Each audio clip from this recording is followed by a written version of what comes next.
welcome to According to Courtney. Thank you for coming in and joining us today. On According to Courtney, what we do is I am a full spectrum doula, childbirth educator, and doula mentor. On According to Courtney, we sit and discuss about different things like maternal infant mortality, filling your cup, sex, and everything in between. Today, I am so honored to have such an amazing midwife to come in and speak with us, and a great author who's going to share her perspective of what it's like to be in the birth world. We have Miss Leona. So great to have you today. It's so great to be here, Courtney. I'm so glad. I'm so happy to have you. So, like I like to open up every show, I would love to know what's your name, where are you from, and what information do you want to bring into the space today? Okay, so my name is Leona Nieta. Uh, my name in the book, the name my parents gave me, it's Irene Garzon. I'm from Spain. I live in Mexico now, and I've been a midwife for what 20 years, 21 years. And I've moved from thinking that midwives were the ones who help babies being born to just holding the space for what anything that will happen in the space. Now I'm much more broadening people's minds, helping midwives and doulas find their way. I've been studying uh, humanity since I can remember. So seeing where we come from, where we are at now, to see how we can move the direction of where we are going towards a kind place, towards happiness, towards love, towards where we were thousands of years ago. Oh, that's so beautiful. I'm so glad and honored to have you in your space. So, Leona, you say that you've mentioned right off back that you're from Spain, and I would love for you to really like give some people some background on you and your story and what brought you to this place now. Okay, so Spain is a very hurt country. Each country, of course, have their history. Spain had a civil war in just before the Second World War. That's the reason we didn't go to that war, is because we couldn't. And it divided the country in two halves, and the winners and the losers. Then from that war, we had a dictatorship that lasted like for what 50 years, 40 something. Uh, so we've had the Spanish society is a very divided society, but it's just two teams. So it's either this one or that one. And individuality, let's say, it's lost because that you have these ideas or that you were the one who was in that side doesn't mean that you have any other thing in common with these people, Mm-hmm. or that you don't have things in common with the other ones. Excuse me. So all that pain is there in any conversation, in anything. It's always, yeah. So I studied midwifery in Spain. My dad is an obstetrician. My mom is a literature teacher. So Mm-hmm. you can see why I ended up writing a book about birth. And so I grew around birth. And I remember when I was 12, and don't judge anyone on this, but there were other times, and my dad actually invited me to go and see a baby being born. Mm-hmm. And of course, I am 12. I get invited to, of course, I'm going there. Mm-hmm. This was a time when women were completely anesthetized, like they had general anesthesia for a section. Oh wow. So I had spent what like all my life, like, oh, look at what my dad does. He was like the greatest person ever, like professionally speaking. And then, like the moment, like the scalpel touched the skin, I just left. It was just like, obviously, this is not.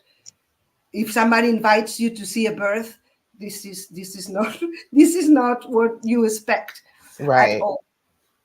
So I left, and then they came to call me when they said, "Oh, the baby's about to be born," and I was just at the door. I saw the baby being born, and then the baby disappears, and my Mm. dad stays there with, for what me felt like, an empty corpse. And because obviously she was not there, she was completely anesthetized. It was just like an open container that the baby had been Wow. taken away, and the baby was taken away by the midwife. And then my dad said, "You want to go with her?" Just, I was like, "Of course." I mean, what a question! It's like, I thought my dad was the other one. I don't know. I mean, I knew he was a doctor, and but in that moment, it was just like, I found, like, I removed the and I found who I wanted to be. And then Mm. I was totally fascinated. I mean, and obviously the midwife was doing all the things that you should never do to a newborn. Like, she was washing the baby and combing the hair and removing the vernix and dressing the baby and putting perfume on. And I was just like, this is it. This is what I want to do. I have to say that I never did it. I've never done that to a baby. Right. But for me, it was like, this is it. This is what I'm doing. So I studied nursing in Spain, because you have to be a nurse to become a midwife. And Okay. then I went to the UK. Mm. The UK, compared with Spain, we really looked up to it, saying, "Oh, the way midwifery is developed, and the way they respect women and they respect their choices." And so I went to study there. Then obviously it wasn't as amazing as I thought it was. And yes, they do respect your choices Mm-hmm. if you know your choices, if you have things clear. Yeah, okay, they know the law, let's say, the British people. And if you, I don't know, say, "I am not having a cesarean section," they might try to convince you, but you'd end up signing something and you don't have a cesarean section. Like, you own your body. The last word in making a decision over your body, it's yours. That doesn't Hmm. That doesn't happen in Spain. In Spain, we've had more than one case where a woman has declined medical guidance, Mm-hmm. medical advice, and the police has been to her house to pick her up and take her to the hospital. And this has happened at Wow. least in two occasions that I know of. So when that happens, that is absolutely, we always compare like what we go through here in America and our numbers are looking like a third world country. But to hear something like that is so disturbing. So who's able to make that call to force her to go in from? It's so the obstetrician in charge feels Mhm. challenged, and they're not used to be challenged. It's been what I say. I mean, I've just told you, an obstetrician took a 12-year-old to a um, A surgical cesarean, clean yes. area, violating completely that woman's and that baby's space. So this is, we can do it, so we do it. So this Mm. doctor feels challenged. Then the doctor finds out. I mean, I remember one of the ladies, she was having the baby was breech, Mhm. and she went home because she wasn't in labor. I mean, she wanted at least to wait until she was in labor to have the cesarean section. So they feel challenged. Oh, she's doing something. They call a judge, and of course the judge, well, it's the same shit with a different thing on. Right. Remove the doctor's one and put the judge one on. So I've got an authority here who is telling me that this woman is misbehaving. And look at that. That woman, doctor is saying the baby is at risk, so this woman is crazy. So, of course, the judge was still, what do you need? I need you a police order to go and get that woman. So the judge gives them the order. This happens, and then obviously the woman denounces. Then the next, I don't know, like the local court Mhm. says, no, so sorry, the hospital and the judge did it right. So then it was to the higher, like the Spanish court. Mhm. And then again, of course, what are we talking about? A judge and a doctor against a crazy woman who doesn't know anything about her birth. And of course, they are the authority. But what happens?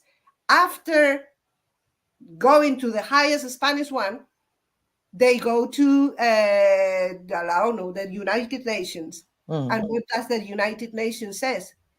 Spain, you cannot do this. Hey, Spanish system, this is just completely wrong. It Mhm. doesn't matter. That baby is inside that woman. And if that baby is dying and the woman says, I want to leave the hospital, that's a human right. And they don't have that clear at all. So after fighting what I could, I just said, I'm so sorry. This is not something that I'm going to be able to sort out.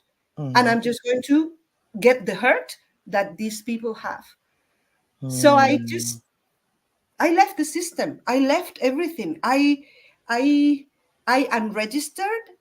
Well, after being in Spain, I went traveling. I work independently. Then I went to work again in the UK, and after working in a hospital, and I always say that, like, it feels like me working in a hospital is like a vegan in a slaughterhouse. It's just like, this is just, it doesn't work, it doesn't go together. This is just, I suffer every the moment I put my foot into the hospital until the moment I leave.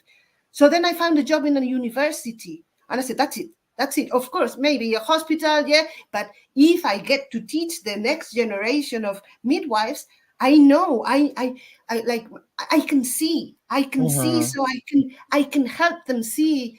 But no, of course not. It was exactly the same crap, but just with a different hat. Again, as we said, like the doctor, now the judge. Now it's another part of the system where they just wanted us to teach them checklist midwifery.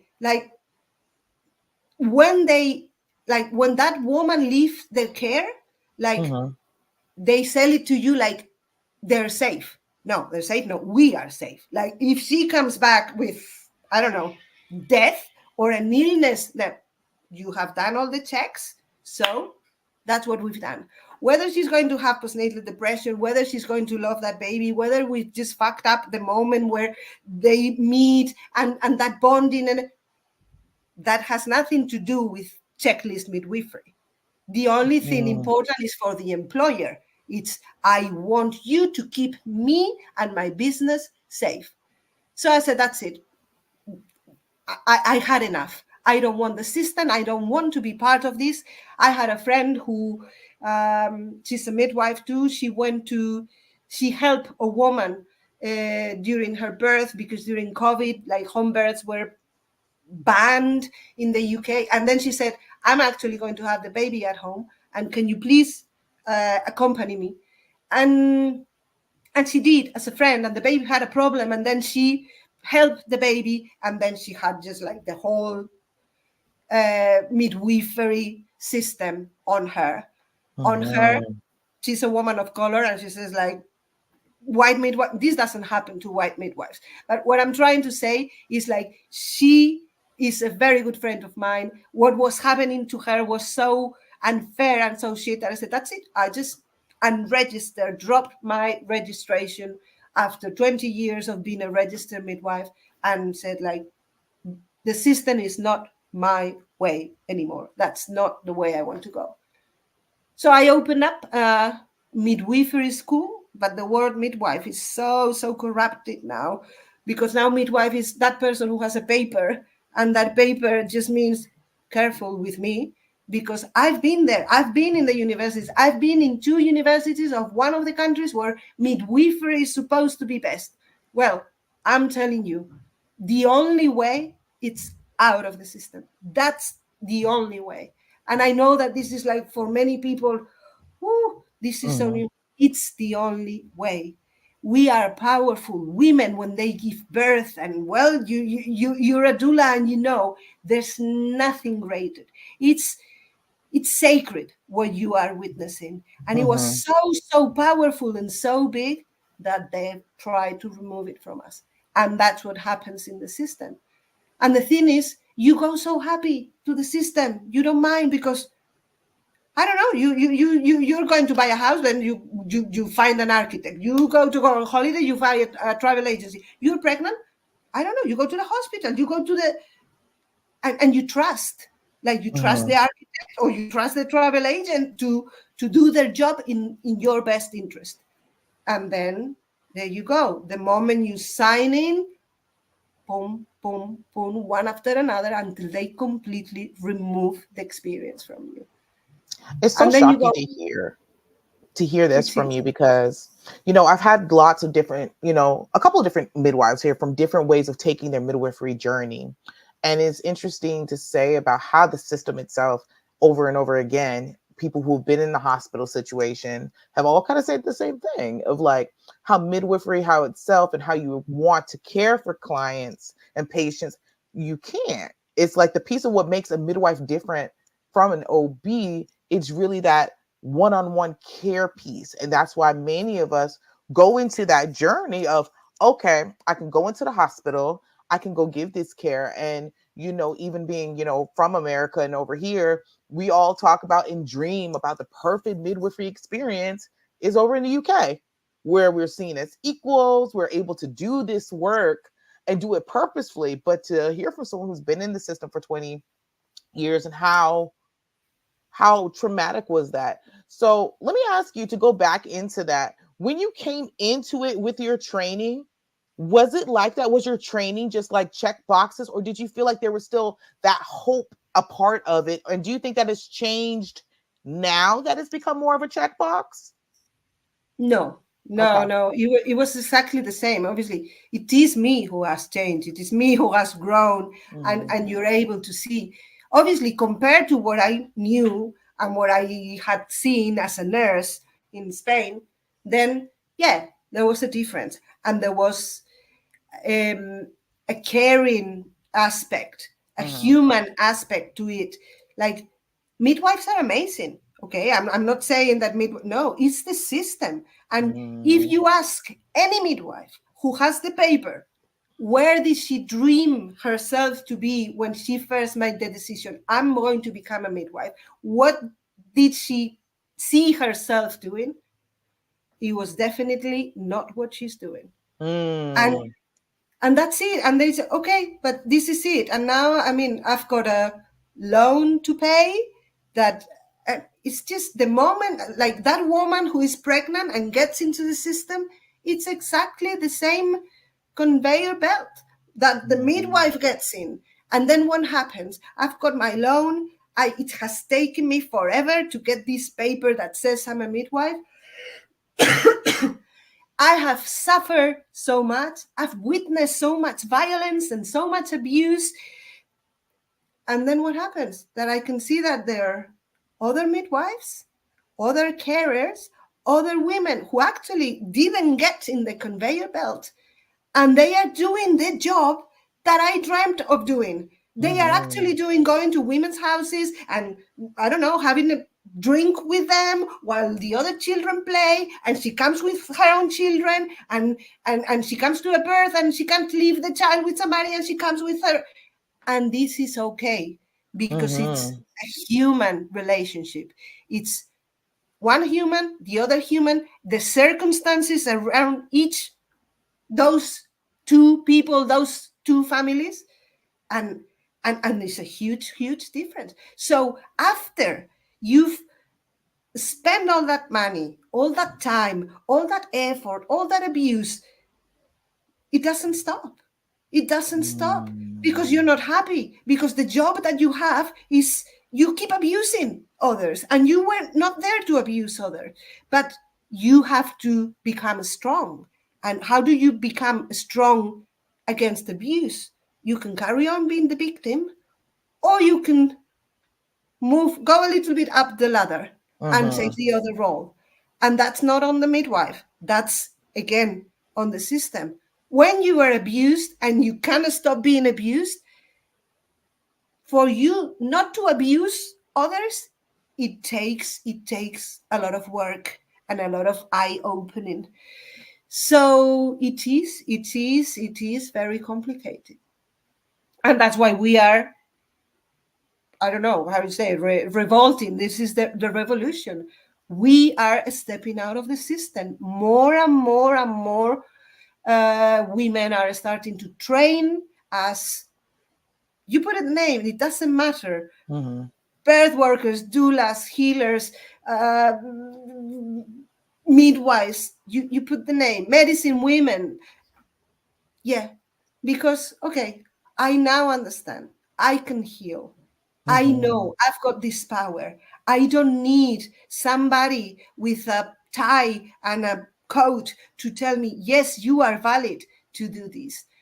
Because they're not telling you the truth. You are valid to work for the system. That's what the paper means. That's the only thing it means. And that's exactly what it means. You Mm-hmm. go and work for the system and suffer the system on you. That's really powerful. And it gives people perspective on what type of midwives they want to choose into it. Because a lot of people, when I know from midwives I've spoken to, it's all usually the same. It's about empowering the family into birthing the way that they want to, being able to hold space for them, having them to have that intimate experience of bringing people together to birth with each other, women to women birthing together in a tribe, and knowing that the family is safe, that we're taking care of each other, and that community. That's what you always usually think about. And what does that community look like in the hospital, out of the hospital? And I love to hear you talk about what we would call a lot of times traditional midwifery, how midwifery really started in this country, especially in the South, where, enslaved women coming here from where they came from, bringing that the intimacy of this is how you birth, taking care of each other and having to do it as an economic system, which is very disturbing. And even moving into the antebellum period, these same enslaved midwives were now made to be nurses, teaching cesareans and having it done to them to teach on it. So it's very interesting to talk about the trauma of midwifery and where does that come from, and how in your country where it came from, and how what you saw, and then how again you see this over and over again, this trauma and pain and trauma of pain, when that's not what midwifery is. It's never was meant to be that. So I think that's very beautiful, that brings you to that now in this space of this is how I'm doing midwifery and this is how you're seeing midwifery. So now that you've moved into this different space and you have mentioned your midwifery school, tell us about that. What I know what brought you to that, but how are you set up so that when you're teaching? So it happened during COVID. So it was all like a transformation, like feeling more trapped than I had already feel. It was just like the last, I say, straw that broke the camel's back. So it was, that's it. I need to leave this. We moved to Mexico in that time. We had to leave the UK. It was Brexit, just like before the COVID. It was just an unwelcoming place for us to stay. So I said, this is it. I'm going to develop a curriculum in what I believe in, Mhm, midwifery from the heart. I mhm, called it true midwifery. Um, and it was all about first healing the midwife, mhm, feeling the care, healing the carer. You cannot give yourself, you cannot hold the space if you are full of pain and full of hurt. And for that, we need to be seen. We need to mhm, be able to tell a story. And and it's like nobody cares. I remember, like, most women who come to my school, uh, they ask for, like, the what they need to be part of this school. They don't have this, they don't have that, or they do have this. You just need to want to be here. You just need to see if this is the right place for you. We mhm, need to talk about trauma. We need to talk about love. We need to talk about pain and pleasure. We need to talk about fear. We need to talk about the hormones, how they work, what happens, the sacredness of the moment, how we can spoil it. All these things that are so, so, so important. And they are not part of any midwifery curriculum, or of course, of not the most of like the systemic ones. Right. So this is the way to find like traditional schools, is just going for some that are completely outside of the system. Mm-hmm. And there are several in your in the States alone. Mm-hmm. So I think it's beautiful to bring that up. It's just like, it's a different way of thought, because how many times have you gone to school and said, okay, so how do we heal ourselves first before we're putting hands on other people? So if you're taking this route of midwifery, just like the same, I know you guys probably go over HIPAA and everything else like that about how to take care of your clients and everything else, but you're talking about self and how does that transfer into birth? It's like, it sounds like you're teaching how to heal somebody while you're assisting them in their birthing process. Absolutely. The well, the keys and the base is, and I think this is where how we are going to be able to move forward now. It was what, 10,000 years ago, when we live, like since the beginning of humanity until 10,000 years ago, we live in balance, in equilibrium, in equity. Women were this way, men were this way. They were different, and those differences, we just lived happily with it. Mm-hmm. Then we started farming, and then that's how the snowball effect started. It was that first snowball, and it started rolling, and that just came to, we were the carers, the ones who talk, the ones who listen. Mm-hmm. The men went hunting, and we stayed looking after the elder, the younger, the sick, the children, the other mothers. We did the language, we did the caring, we did, they didn't, because the role was much more specific. They Mm-hmm. had to have one leader who would actually be the one that everybody had to be uh, looking at, so you didn't Mm-hmm. make noise, so you didn't lose the prey, so the prey didn't kill one of you. It was very, very specific what they did. So we were the heart of the community. Man just needed to be silent and be strong, and well, I guess more things, but I'm trying to go towards the women. I understand. I understand. I understand. It's like we're not denouncing you that you're not important, but we didn't Absolutely, need that's what I'm you. trying to say. Right, I but was we just didn't trying need to you in the establish. business. Like you weren't in the Absolutely, business of the birthing. You weren't in the business of the nurturing. And it's not that we didn't want you there. That's just not the need. The need was I need you to go get this meat. I need you to go hunt. I need you to go do this because I am carrying this. absolutely, absolutely. So then, when we started farming, and then we started having animals, so there's no more need for hunt. And then the men, obviously, then just what are they going to do? Nothing. No, their role needs to be fulfilled. So how was it fulfilled? They took over. They took over. So now, obviously, we start farming, so we have more than we should, so we are going to sell it. So she stays at home, and they are the ones who start having those relationships that they didn't Mm-hmm. before. So we have come to the point where uh, everything has been dealt by the male structure, Right. that hierarchy with one person at the top, and the relevance of importance, and the one we all have to look up, and that's the one who tell us how we need to do things. But we don't do that. We Mm-hmm. are in a circle, we are all equal, we listen to anyone who has something to say, whether she's old or young. We work like this. But what happens in midwifery?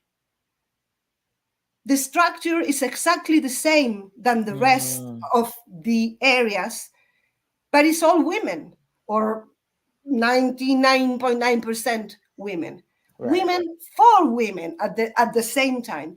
So we are working with a hierarchical structure that doesn't work for us, because we are not bosses. We are not used to do that. We are used to be in a circle and talk to each other. Mm-hmm. I think This that's is very what has important. happened. That's why everybody is so hurt.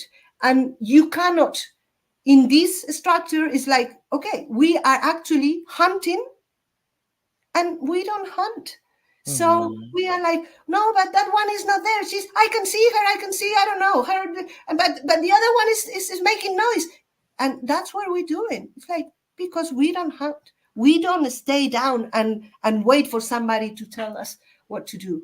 Yes, we've been doing that for 10,000 years. Right. But that doesn't mean that at cellular level, what we have, like the womanness inside Mm-hmm. of us, that's still intact. So it doesn't work. It's not because we teach you a men structure, then you're going to thrive in a men structure. But the Mm-hmm. same thing happens to men. They don't thrive here either because, yes, they're the privileged ones here, but still they're unhappy. They're unhappy because there's such an imbalance. Everybody wants to be happy, and you want your people around you to be happy. You don't want to, Mm-hmm. oh, I'm so happy up here. Look how bad the others are. That's true. And this is everybody's good at heart. Mm-hmm. And this is where the conflict comes. We are so hurt that sometimes we can't even hear love, and we just attack. And I don't know, you're coming with love, but I'm not ready to even get it. I'm so hurt that I just have fear to give. That's my Mm-hmm. only reaction. So I'm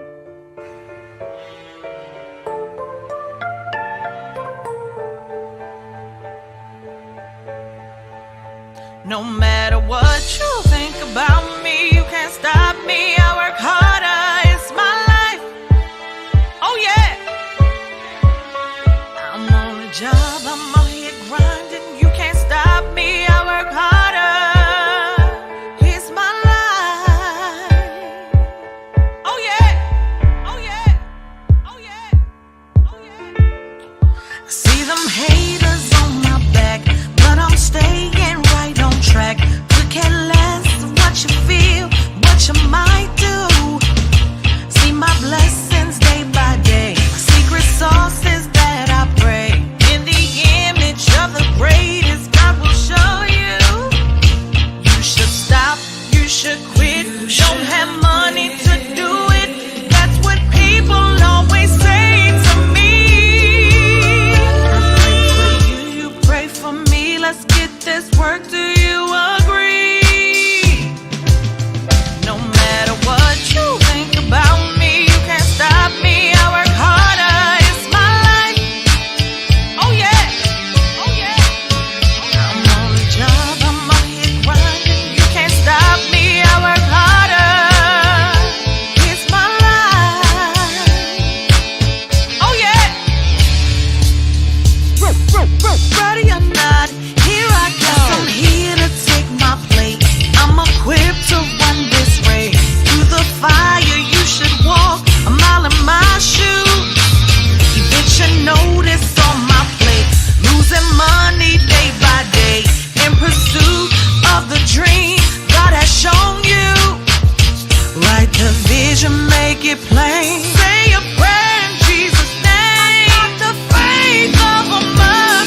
So understanding this balance between love and fear, it's is of paramount importance for this paradigm change.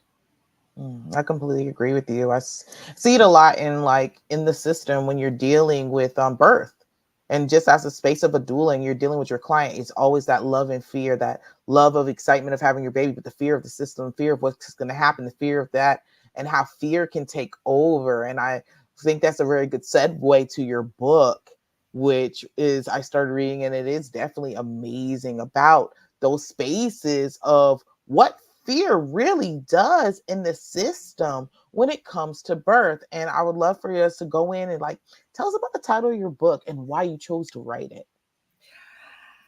Ooh, why I chose to write it? It just wrote itself. Mhm. It's as I told you, I had that literature writer blood, I don't know, in me, Yeah. and I've always been very good at telling stories. Mhm. Before social media, when I was studying midwifery, I remember I sent an email to all my friends. I was diary of a student midwife, and I would just tell them my life, and then I just started having this idea: is if every woman that I speak with, I tell them this is going to happen. Now you're going to go home, and you're going to your whole world is going to crash down, and it's going to be okay, but you need to ask for help. Like really opening their eyes and not saying, okay, just go back home and I'll see you in 6 weeks. But hey, this is going to be hard, and you're going to have feelings for your mother that you're not going to have for your mother-in-law, and you're going to have feelings for the father of your child that you're going to be don't even touch my baby. And this is Mhm. important that they know. So seeing that I could make a difference to each of the women that I was looking after, and sending them home and giving them this talk with the partner next to them so they could actually understand all the process and how this was normal. I said, okay, it is the time that I don't know, I can press play to this knowledge that I have, so that I can actually, or people can just have the whole knowledge without having me to look after them, let's say. Mhm.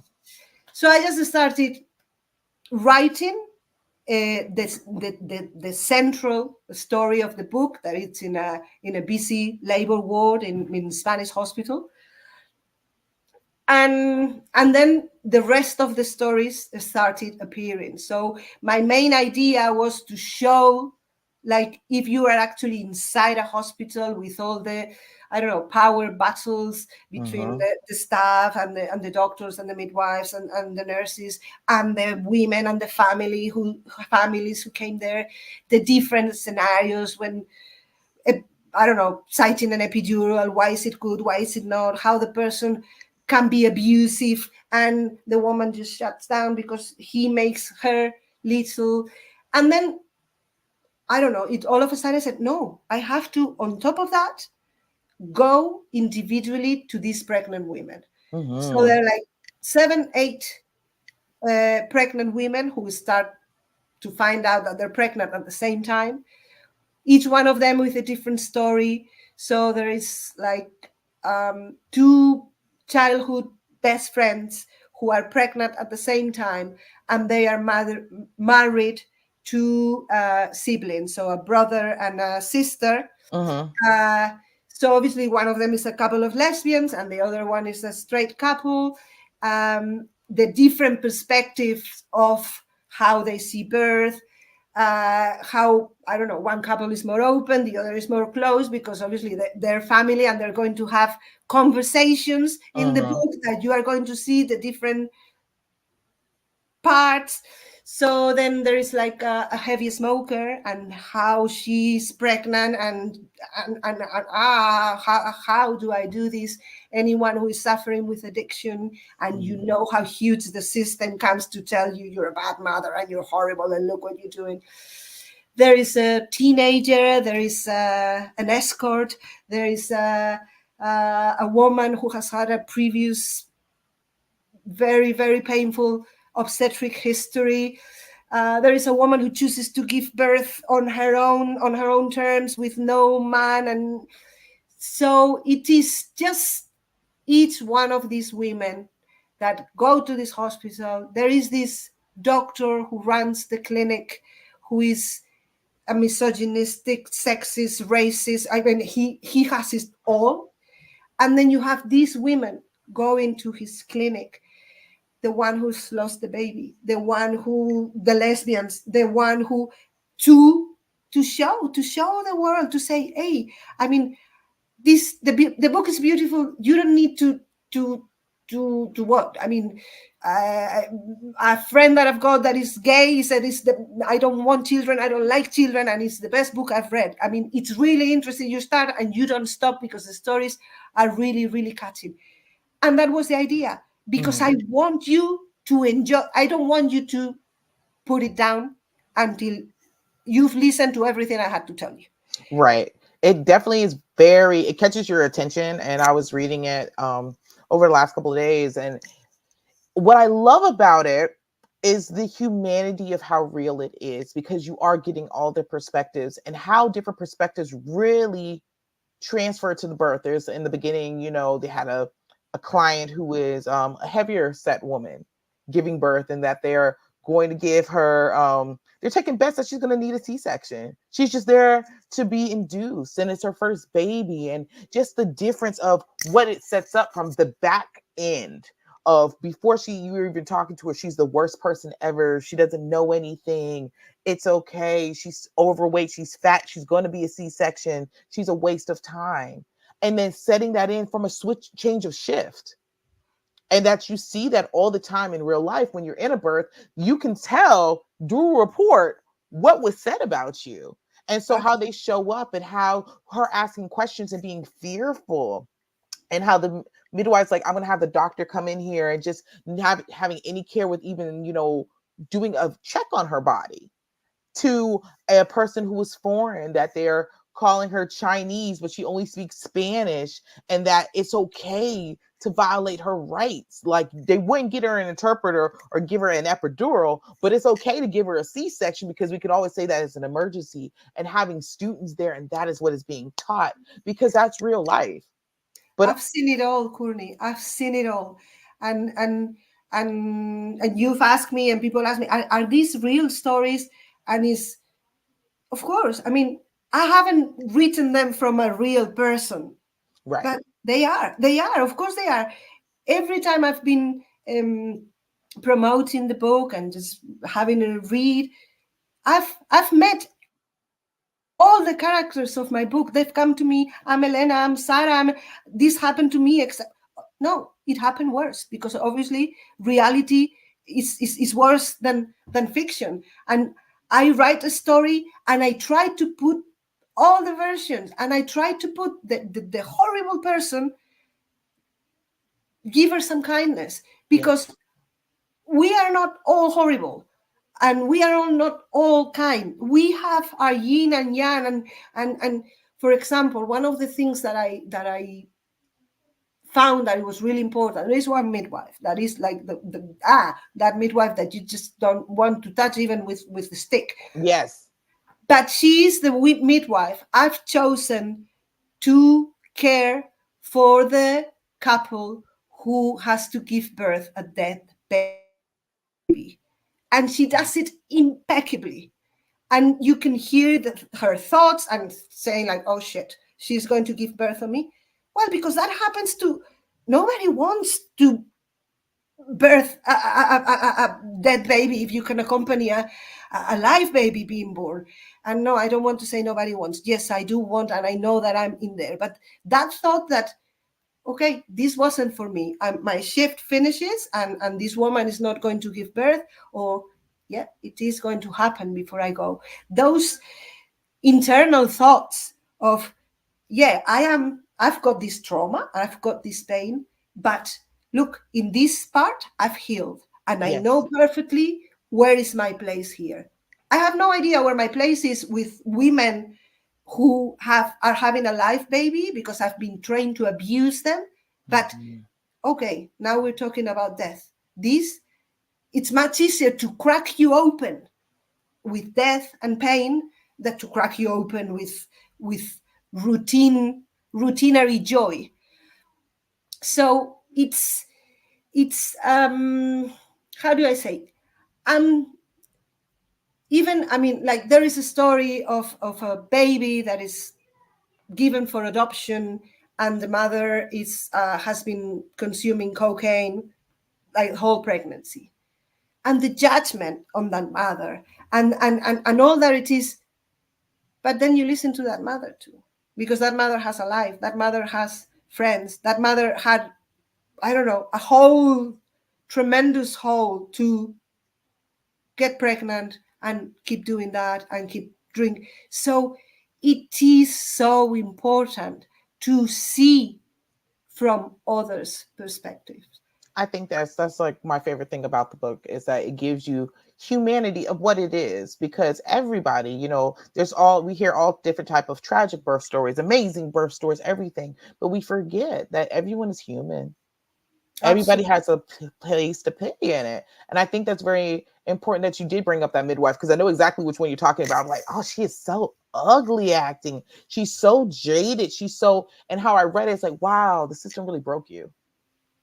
The system really harmed you, that this is routine, even in her directions of how she speaks to people. Like, she cracks your joy from the beginning so that you understand your place. But it's also, it comes from that generation of tough love. It's like, yes, I'm breaking you, but guess what? The system's going to break you anyway. This is your first into it crack. Now you're a mother. You're broken Absolutely. now. Yeah. Yeah. Let me break you. And but that was her role. I'm here to break you and let you understand motherhood is nothing but breaking you, which is very interesting, and actually a thought process that a lot of people have, versus having the other midwife who has the parents who are empowered and loving and doing it their way, and showing you can do both. You can make the difference of someone getting an epidural and doing everything just based off what you say and how you come up there, but to also hear about that midwife who is, we call her trifling and awful and other expense, be able to hold space for death. And you make something very clear. With you as a birth worker or someone who's, enamored with birth, people get stuck on the birth. They're like, oh my God, birth. And they think birth as in live. It's not always true. With Absolutely. being a midwife, you have to deal with all the aspects and dealing with death and holding space for death. And again, and being able to do that and to see someone that broken be able to be soft and to be gentle and to be loving and to be nurturing shows the humanity that we all have. And I feel like in birth, we forget that. And a lot of times in the system, we forget that we're all human. Even the people that are harming you, they're human too. And they didn't get here from just, I'm waking up today and I decided I'm going to be, Nurse Ratchet and be the worst, meanest, nastiest thing out there. It's that the system has made people like this and they're just surviving, and they're actually trying to do their lessons. And, that's what I really enjoyed about this book, is everyone's teaching you a lesson from their perspective, even from the Totally. clients, even from the patients. This is your perspective of life. And this is how I got here, good, bad, or indifferent. I might not have chosen to get here, or I did everything in my power to get here, but in how people show up in my life and help write my story. And I think anyone who's like considering doing midwifery, period, should read this so you understand what it is and who you want to be and what you're comfortable with it. I am a big advocate for all different types of, for my nurse practitioner midwives, for my traditional midwives. I think that either way you take in a road in there, you should be able to come back to a book like this and be like, hmm, are you ready for what it really comes with? Even if you're private practice and you're doing your home births and everything else and birth center births, you're still dealing with society and dealing with the traumas of where these people have come from. They're coming to you to be healed, but also understanding broken people do broken things. And what are you going to do when you get these broken woman who's been harmed by the system, who has no trust, coming to you and say, hey, I need to have a baby? You, the midwife, have to unpack all of that in sometimes a very short period of time. It depends on when you get your client. And then again, the system says, cut them loose. All right, you had your baby. All right. So That's all it. that That's trauma it. we just worked on, great, we worked on it, but you don't belong to me anymore. Good luck. Mhm. And that's a lot to process too. Absolutely, absolutely. Every single person in the world tries their absolute best. And Mhm. this has taken me a long time to understand. But see yourself, look at yourself at your lowest. That time when, oh shit, yes, I was really, really low, and you did that thing. Right. Well, it was actually the best you could do. And yes, it was that crap, but that's the best you could do. So when you are with someone who is in a really, really horrible place, that's the best they can do. And I think this is key for you to be able to detach yourself. This is not personal. It has nothing to do with Mhm. you. It has to do with that person who is being triggered and is now going back to, I don't know, when she was 5, 9 years old, whenever that trauma happened. But each one of us, even a psychopath, tries their best. Whatever their That best looks like. Right, exactly, right, right. And I exactly.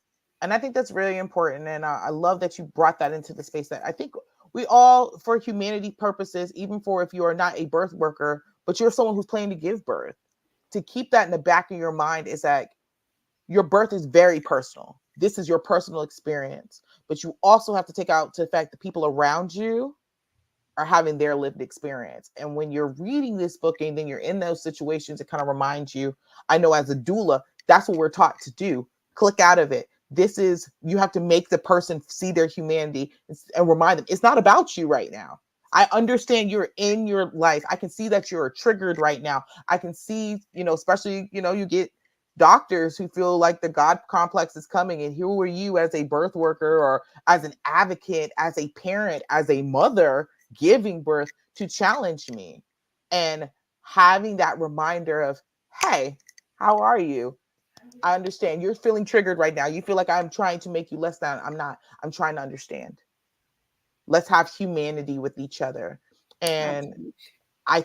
I feel like that is the main thing to what I take away from this book is that to see the humanity in the next person and to remind other people to see the humanity in you and then you to see the humanity in others. So you know how to move in this birth realm and circle. And then that turns into a life lesson of where is your humanity? How do you stand in your humanity? And I'm so glad you wrote this book. And again, I know I asked in the beginning, but I don't think we caught it. What is the title of this book?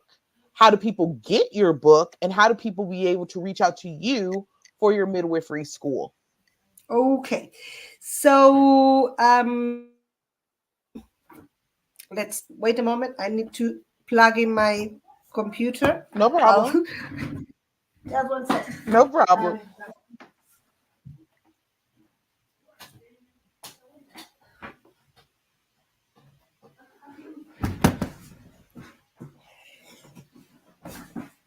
Now, yeah. Is it okay if I read a few pages? So Sure, that's fine. yeah, okay. So I think it's going to be easier. So the book is called "The Womb Emptying Society." Hmm. I know it's not the most beautiful uh, title for a birth novel that, but I'm warning you. I'm warning you about what you're going to read. I don't want you to, I don't know, look for something like what to expect when you're expecting, and then you find this. I'm Right, actually want you to, okay, yeah, this might be a little bit challenging. This might be eye opening, and right. this is what I. So I'm going to read you a little bit, see if my cough allows me, Okay. and and then you'll know why that's the title. Marta, Cande, and Celia are in the staff room. Cande is brewing coffee. Anna comes in and turns the TV on. On screen, there's a famous Spanish singer with her baby in her arms, typically posing at the door of a private clinic after having her baby. She's already given birth? Asks Cande. Looks like it, replies Marta. Give birth, my ass, replies Anna. C-section, I bet my life. They all do, these celebrities. Just look at her. She can't even move. There's a silence as all of them look at the screen and listen. The baby's a boy and he weighed 3 kilos. He was born by C-section last Monday morning. Both mother and son are in perfect state. You have to be daft to let them do that to you, Candace says. Do they really think it's the best for their babies? Does anyone in their right mind really believe that a C-section is better than a vaginal birth? It depends on who for, Marta replies. I know some who at the first chance do a C-section before because it's the best for them. Yeah, well, you're right, but that's the lazy and unscrupulous doctor. I don't deny that they exist, who gets rid of a woman by sectioning her the minute he has the chance to, just to have a quiet night. But that's not the case here.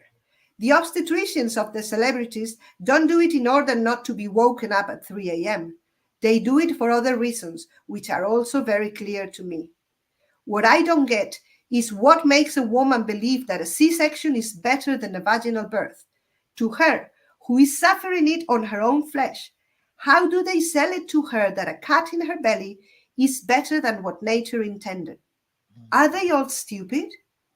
I don't think they're stupid, replies Marta. I think they're victims, as are all the women who, for some reason or another, have an unnecessarian. These ones are more the victims yet, adds Celia, pointing with her chin towards the TV, because they are completely used by the private hospitals. As they're famous, the reputation of whoever does the C-section will soar like a rocket. Can you imagine one of these doctors saying at a press conference, there's nothing to tell, we just let nature follow its course and this is the result? Oh, and as doctors only act when things deviate from normality, here is the real expert in normal birth, the midwife who was with them. She says, taking Marta by the arm, who states the hypothetical situation. No, no, no, please don't take photos of me. All the merits on the mother and the baby. I just did my job giving them what they needed. Girl, for the one time in your lifetime that you are at the birth of a celebrity, promote yourself, direct her pushes, do an episiotomy, or say you gave the baby a bottle because the mother was too tired to breastfeed. Well, there's the crux of the matter in what you just said, says Celia, pointing towards Skander. What professional, presented with such a chance to get recognized, would say the merit is not theirs, that they were just there? Or in the case of a doctor, that he didn't even enter the room because it was not necessary? Believe it or not, the least important in this case are the woman and that baby. So that's why I'm asking you again, because I don't get it. If the fact that C-section is harmful for both mother and baby is a proven thing, and it is also proven that the baby needs, says Candy, stressing the word, the mother births hormones for the correct emotional development. If there is no real benefit for birthing and being born by C-section, but all the opposite, how do you convince a woman that she must go through an operation when there is a much better alternative?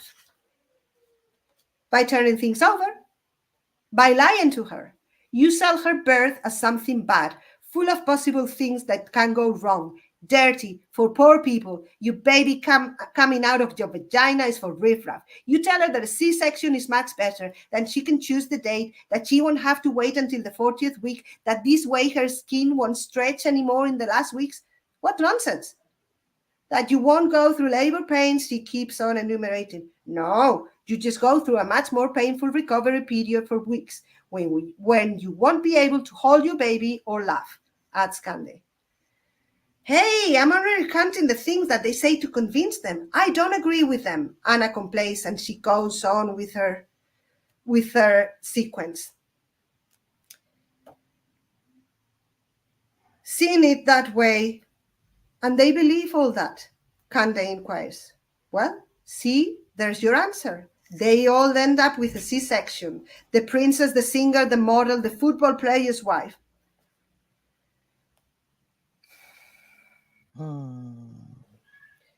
So it's just because it's very long and I'm aware of the time. That's a lie, but it's so honest because it's so true. You don't until, very recently. I know growing up, all you heard of anyone famous, everyone had a C-section. Nobody had these natural births. The first natural birth I remember hearing about, on television was Ricky Lake. I had, I thought it was very strange because how I grew up, I was born from a midwife. So I thought everybody went to the midwife or they went to the hospital. But in my culture, you saw more Black and brown people going to the hospitals because there wasn't any midwives that looked like them. So if there was a midwife, it was white midwife, and she may treat you just as much of like garbage as the hospital do. So you're like, well, I'm gonna take my chances, and at least at the hospital, you're taught that that's where you're supposed to go. So it's very interesting to have this conversation and have them have, because it doesn't make any sense. Why are we pushing something that is not needed? It's like we're going to major abdominal surgery, and that you have put this pretty bow on it, that people are choosing to go through major abdominal surgery. We're not talking about the postpartum. We're not talking about anything. All you see is this baby, and then this person held up saying, look what I did. Not about that she can't really walk. She's in so much pain that if she coughs, she's going to bleed. It's like, it's so crazy versus letting the body do it naturally does. And until very recently, even breastfeeding, we wouldn't see people breastfeeding because we thought that was disgusting. And then only poor people do that. The luxury thing is to have the bottles until, you have an outbreak where you don't have any formula. So Totally. I love this book because it does give you that real. And I love that you also say that, this is not a, fluffy read. This is a real read. So that if you're really walking into this spaces, that you understand the thought process of the people who are taking care of you, that they're a lot of times doing what they're told to do, not that they agree to do it, but this is the way that it is. So therefore you yourself can make the change. So I love that. I know we're getting close to our time, and I just want to know, is there anything else you would like to leave in this space? Like if people want to get your book, how do they get it? Okay, so I'm traveling to the States tomorrow. Yes. And I'm taking a few copies with me, and I'm offering you to have a dedicated copy. I will go there, I will get the book, I will get my beautiful pen that I've bought for this occasion. I will listen to your story, like if this is, I don't know, a partner or a friend who wants to give the book to somebody else, and I will dedicate it some beautiful words, and I'll go to the post office and I send it to you.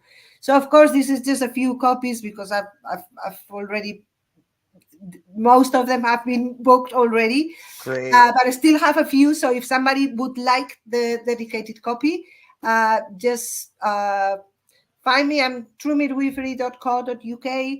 I'm Mujer Medicina in Facebook. I don't know. Ask Courtney how to find me, and you can find, and she can give you my email. But the book, the book is on Amazon. So you without obviously the dedication, but if you want the book, you have it on Kindle, you have it on paper copy. And what else? I'm just going to read one last bit, okay, if that's okay. And it's just a doctor who comes into the room when they're discussing this about the celebrities and why, and then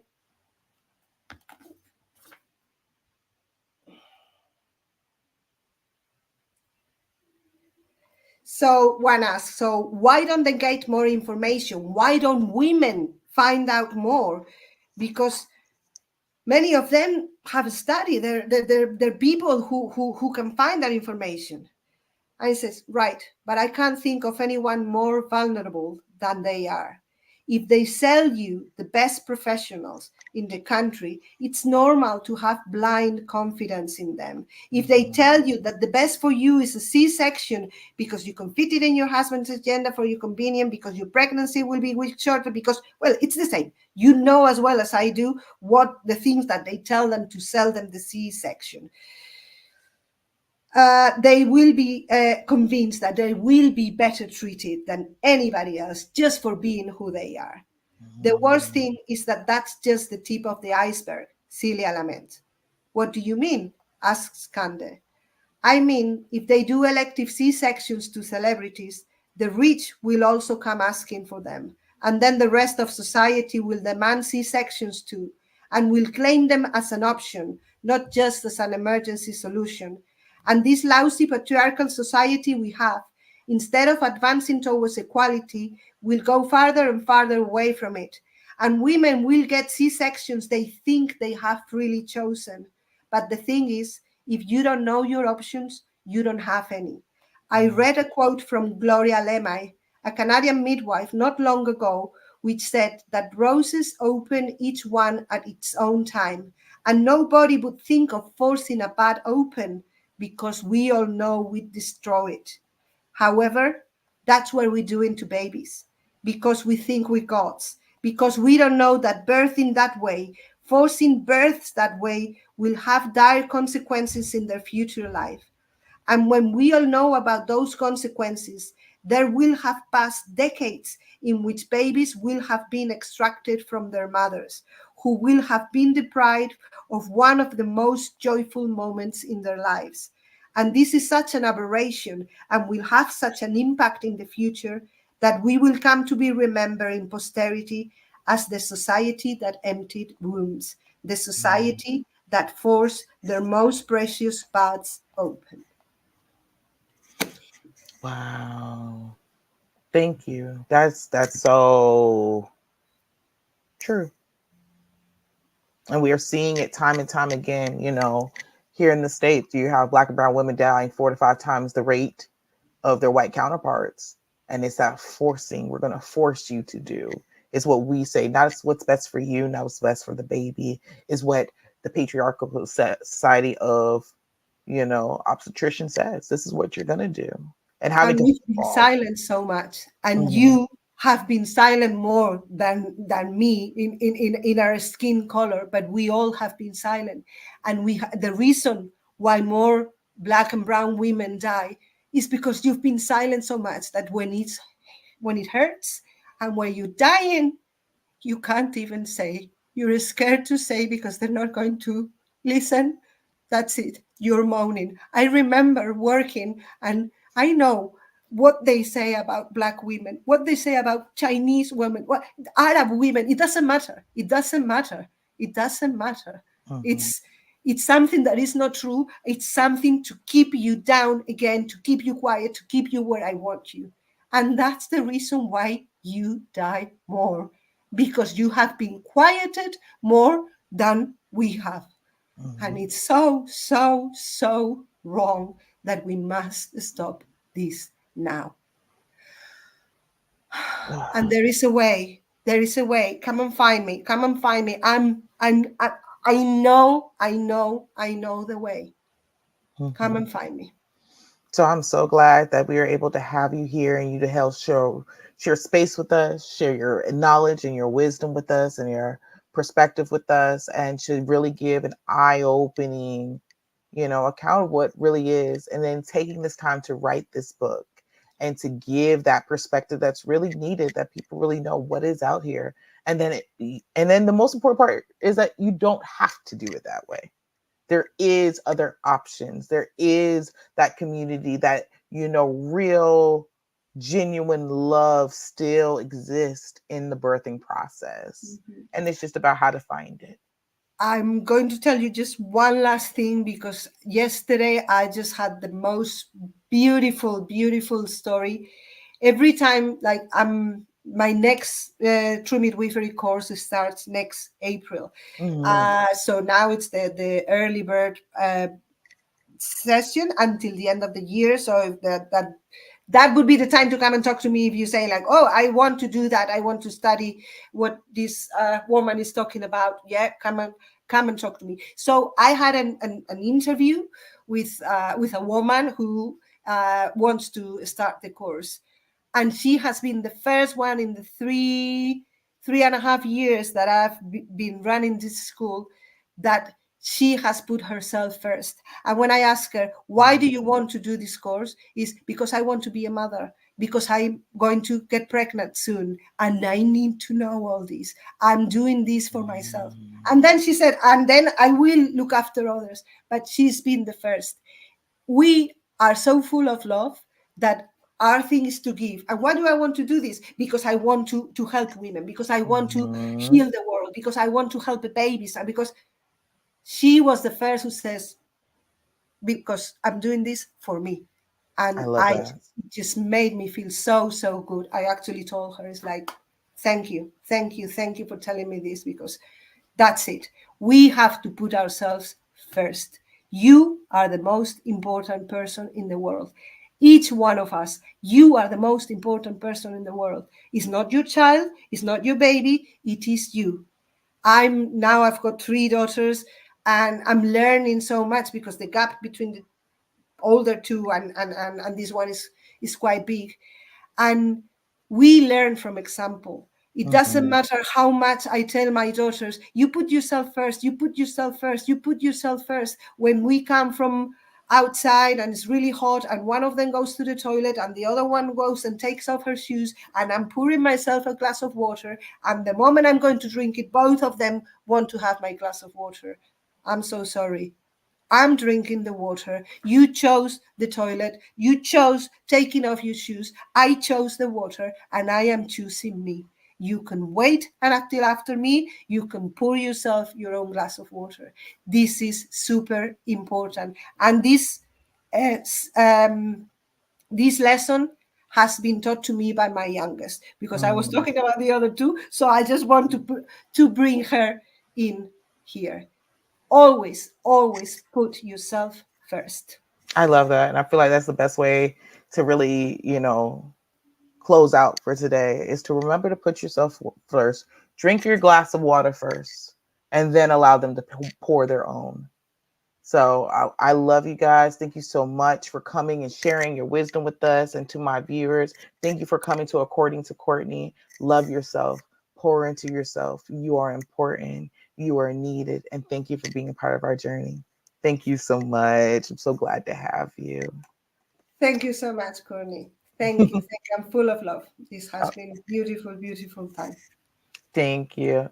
So we're done with the recording part of it. I just want to tell you thank you so much. She's going to do all the editing.